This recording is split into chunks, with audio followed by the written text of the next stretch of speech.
All right, we've been talking about what we consider to be functional harmony, which is to say that every chord has a function, and we've talked about how we have a tonic function, we've had a plagal function, we have an authentic function. The interaction of these create cadences, of course, and harmonic motion. We've talked about the rule of the octave, how different bass notes tend to be associated with certain functions.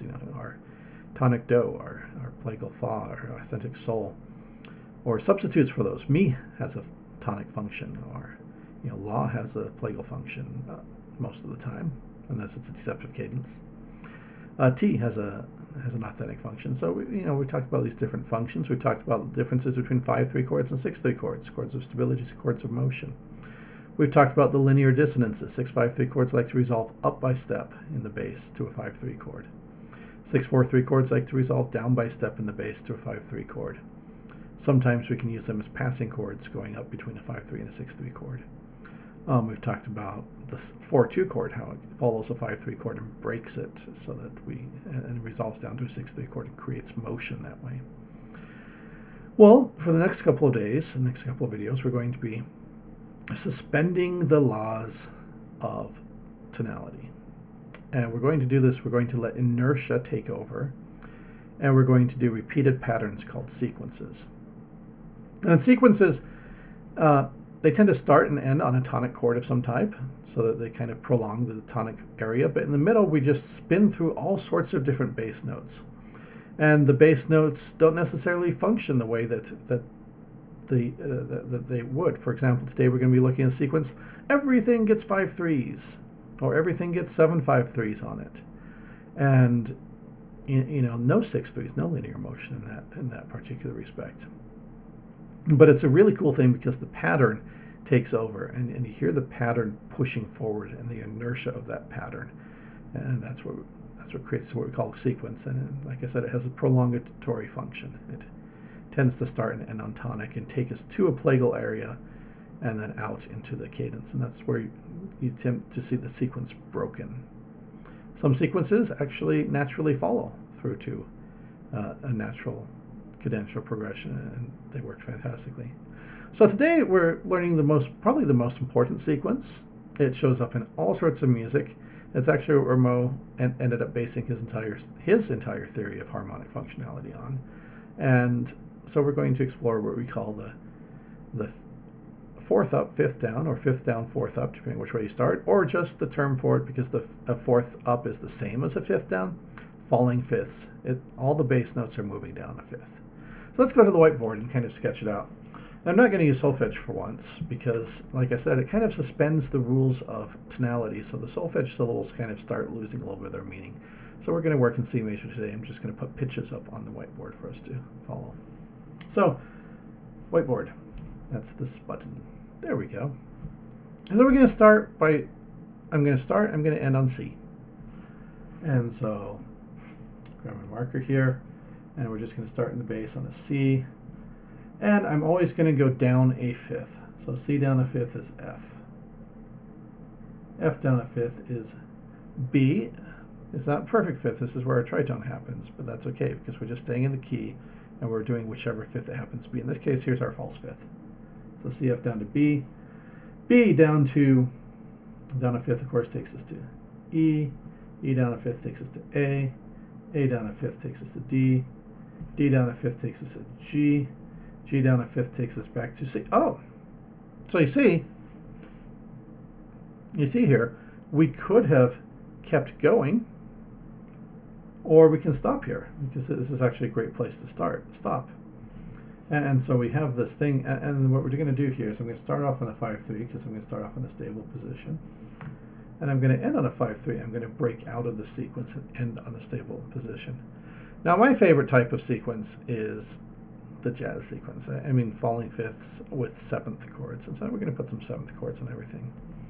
So we're going to have a seventh here, and a seventh here, and a seventh here, and a seventh here, and a seventh here, and a seventh here. And of course, the 7 is a shortcut for 7/5/3. Now, this is a way of taking the 5/3 chord, which is normally a stable chord. By putting the 7th on it, we create a dissonance. And we've worked with a 7/5/3 chord before, because at the end here, you'll recognize this one. at the end. That's a Sol 753 going to Do 5-3, which is of course our dominant 7th chord resolving. And there's Sol Do, there's our Bossizans. I'll bet we'll have a Cantizans up top, Tito. I'll bet we'll have the Fa Mi and like the Sol Sol or the Re Do, depending where we end up here. I'm sorry, my video seems to be lagging a little bit today. So if it looks like I'm wading through jelly, something's going on, I don't know what. So let's write some voices.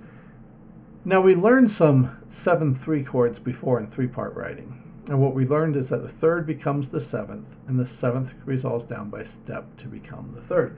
So we're going to set this up here. I'm going to have a nice little 3rd here. And I'm going to tie that 3rd across. And the 3rd becomes the 7th. See? The C to the E was the 3rd, and it became the 7th right there. And then I'm going to need let's start things off with a 5/6 motion. We'll start with a G, and we'll move that G up to an A. And there's a 3rd. And the 3rd ties and becomes the 7th. The 7th goes down by step to become the 3rd. The 3rd ties to become the 7th. The 7th goes down by step to become the 3rd. The 3rd ties to become the 7th. The 7th goes down by step to become the 3rd. The 3rd ties to become the 7th. The 7th goes down by step to become the 3rd. The 3rd ties to become the 7th.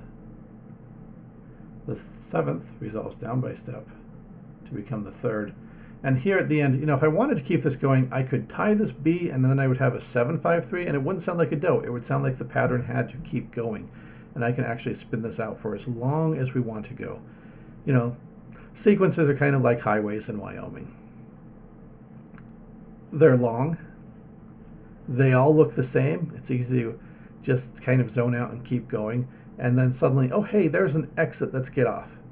And just like the freeway in Wyoming, you can get off at any exit. You can choose to get off at Rock Springs. You can choose to get off at Green River. You can choose to get off at Rollins or Evanston. And your sequence keeps going until you hit the part that you want to get off. So sequences are like highways. They just keep going. They kind of look the same. And then you're like, oh, there's my exit. I'm going to get off here. And it's kind of fantastic. So we're going to get off here. And I'm going to allow this T to resolve up to Do. And that's going to break my sequence. Instead of tying my 3rd to become a 7th, I'm going to break the sequence and resolve. And then we'll have our nice little, of course, Fa, Mi.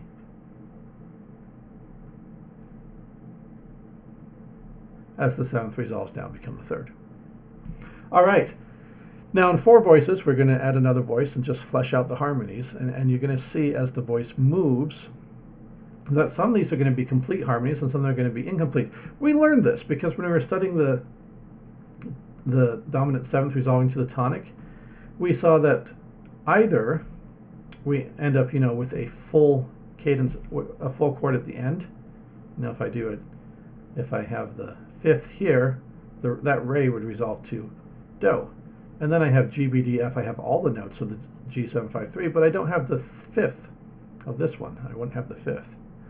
And if I went with the Sol Sol voice instead of the Re Do voice, Sol Sol, well, now I have a complete chord at the end, but I left out the 5th of the Sol 753. And so you'll find in the 4-voice falling 5ths texture, we alternate between chords that actually have the 5th and chords that don't have the 5th. So let's watch this happen. So I put in a C here, double my bass note there, and my 3rd and my 5th. And there's a C in an F753. It's up a 5th, so I can just stay on that C, just like that. And so this is a complete chord. Now this C is going, I wouldn't jump from C to F. That'd be awkward. It wouldn't be smooth. I'm going to step down to B. And so you see this chord, I've doubled my bass note. I've got my 7th. I've got my 3rd. I don't have a 5th here. No 5th. And so you're going to find that as we go through the sequence, we are not, in fact, going to have a 5th on every other note. So C, B, B becomes the 5th. We'll step that down to double the octave.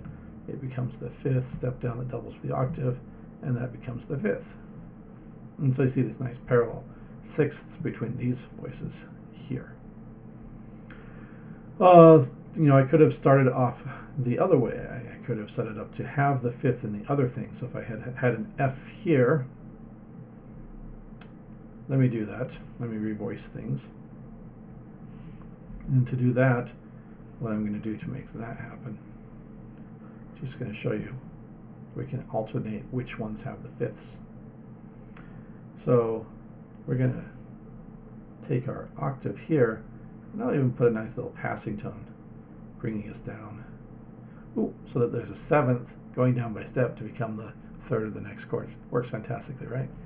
And then I'm going to go ahead and I'm just going to go ahead and start on the fifth here and take it to the doubled octave here, and then that becomes the fifth and steps down to become the doubled octave, and that becomes the fifth, steps down to become the doubled octave, which becomes the fifth, which steps down to become the doubled, well, in this case tripled octave, because we broke out of the sequence at the end. And so now this time it's this chord that doesn't have the fifth, and it's this chord that doesn't have the fifth, and it's this chord that doesn't have the fifth, and this chord at the end that doesn't have the fifth. So you see in a four-voice texture, we alter between full chords and chords that we leave out the fifth, and it just works fantastically. And, I even I do a little jazz piano. I suck at piano, but I can do some jazz piano. And jazz piano actually works very nicely because all you do is, no one needs the fifths at all. So I don't need a double octave, and I don't really need a fifth. And so, for a three-voice texture, literally I'm just playing the third and the seventh above every chord, and it sounds fantastic. And that's jazz piano in a nutshell. That's our, at the end here, Re 753, plagal, authentic, tonic. And this is all, like I said, sequences have tonic prolongation functions to them. So that's an introduction to the falling fifth sequence with 7/5/3s. Next video, I'm going to show you a little bit less interesting version of the falling fifths with just 5/3s and how we navigate that.